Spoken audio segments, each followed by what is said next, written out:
¿Saben ustedes cómo se infiltró el crimen organizado a la cúpula policial?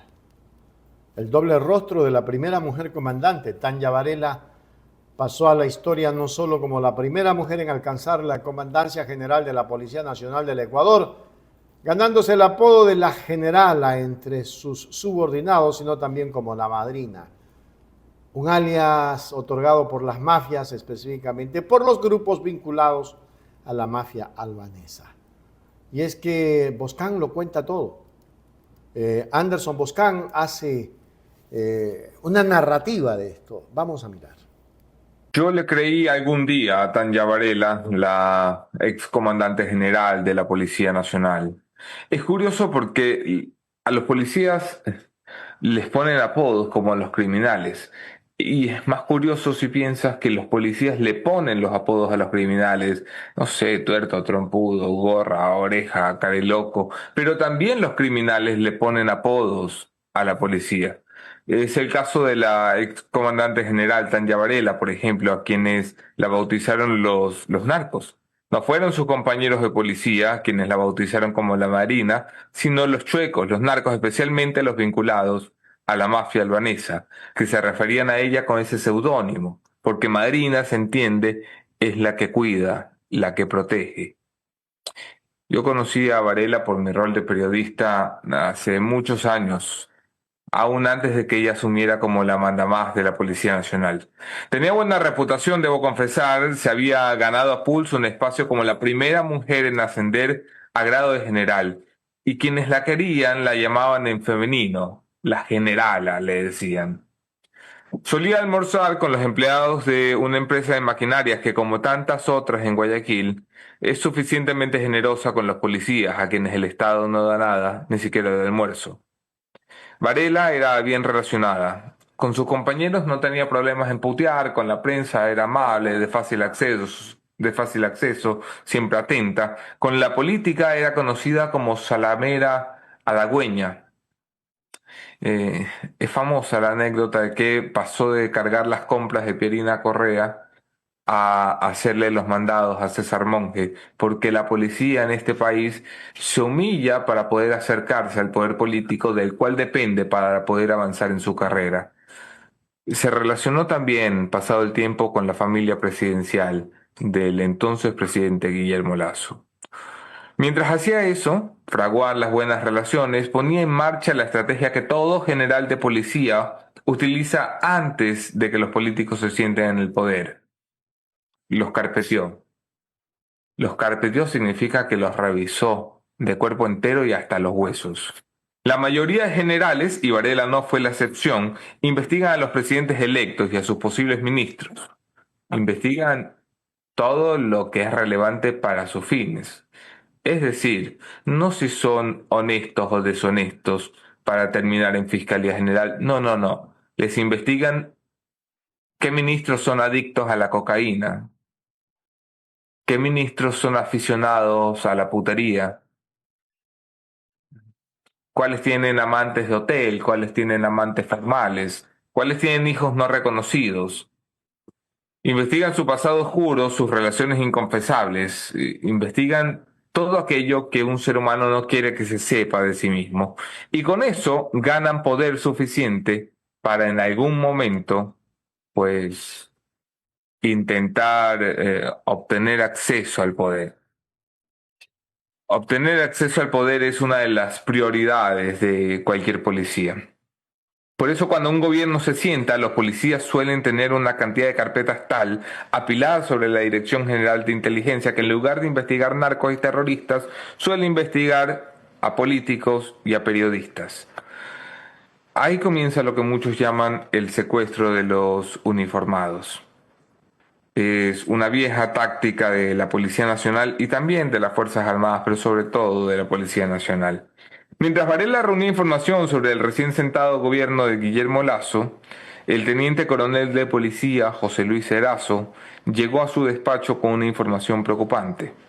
Corría junio de 2021 y la Policía Nacional del Ecuador, por entonces, como consta en los expedientes que hoy son públicos, había identificado la relación entre el cuñado presidencial Danilo Carrera y el operador de la mafia albanesa en el Ecuador, Rubén Cherres Fayoni. Varela vio en esa información una oportunidad, una valiosa oportunidad, y pidió estar al tanto. Y unas semanas más tarde, cuando Erazo no llegaba con los reportes, y no llegaba por una buena razón, y es que en esos reportes los mafiosos hablaban de la generala, de la madrina, de la que los protegía, ella lo mandó a llamar y le exigió que lo informara. Se habló entonces del narcotráfico, de las drogas, de puestos en el gobierno, de plata de la campaña, de todo lo que les hemos contado y que hoy nos tiene en el exilio. Y Varela supo que lo que tenía era una posibilidad, una oportunidad. Hizo una llamada, pidió una cita en Carondelet para el 7 de julio del 2021 y la cita se concretó a las 13:40 sin pasar por bitácora. Llegó al despacho del presidente de la República junto a el teniente coronel José Luis Cerazo, el oficial que construyó un valiente equipo para investigar el entorno presidencial y su posible relación con el narcotráfico albanés, que luego documentarían. Y visitaron a Guillermo Lasso. Solo ellos saben lo que de verdad sucedió en esa reunión. Solo ellos saben hasta qué punto llegó la conversación. Solo ellos, es evidente, porque solo estaban Lasso, Varela y Erazo. Así que, ¿cuánto de información confidencial y reservada se compartió con el presidente de la República? ¿Se le informó o no se le informó sobre los andares de su cuñado? ¿Se habló o no se habló de las fiestas pecaminosas? De eso solo saben los presentes. Si se dijo o no que Danilo Carrera andaba de la manito con un operador de la mafia albanesa en el Ecuador, quien luego, y antes de que éste pudiera hablar con la justicia, por cierto, resultó asesinado, solo eso lo saben los presentes. Lo que sabemos todos los demás es que esa reunión sucedió y que ninguno de los tres lo puede negar. Me enteré de esto cuando, junto a la Moni, poníamos por primera vez nuestras manos en el informe León de Troya, que cambiaría para siempre nuestras vidas y no sabíamos también el futuro político del Ecuador. Yo, que he sido siempre el cobardón de la pareja, hacía las veces de equipo boicot. Equipo boicot es como se llama a quien, en mitad de la investigación que trabajamos, sea esta cual sea, se empieza a poner en duda todo. ¿Y si ese documento es falso? ¿Y si fulano nos miente? ¿Y si esta persona nos dice la verdad?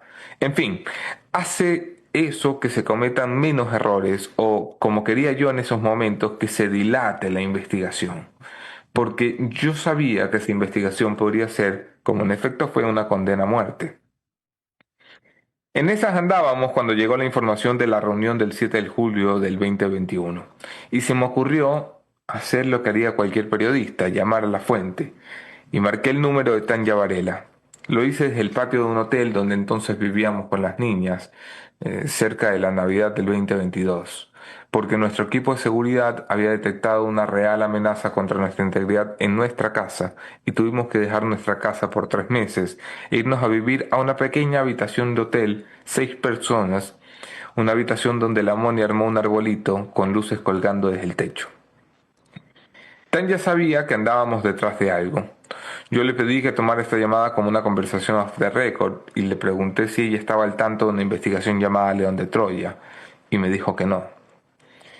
Y le pregunté si había ido a Carondelet en julio del 2021 para una conversación relacionada con Danilo Carrera y me dijo que no.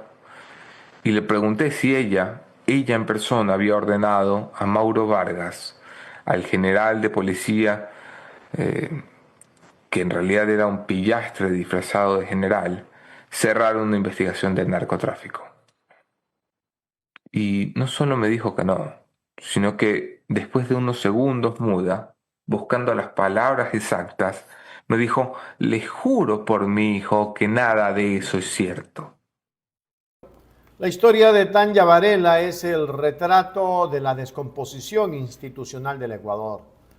Nos enseñan que los juramentos sagrados, incluso por la vida de un hijo, no valen nada cuando el objetivo es aferrarse al poder y que las sombras donde opera el crimen organizado a menudo son proyectadas desde los despachos más iluminados del Estado.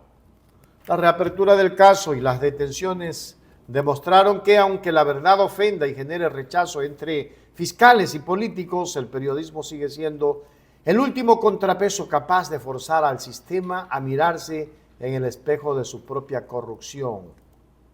Y eso es verdad. Hágase miembro plata, miembro oro. Suscríbase a Hechos Ecuador Noticias. Hechos Ecuador, la verdad está ahí. No te pierdas nada.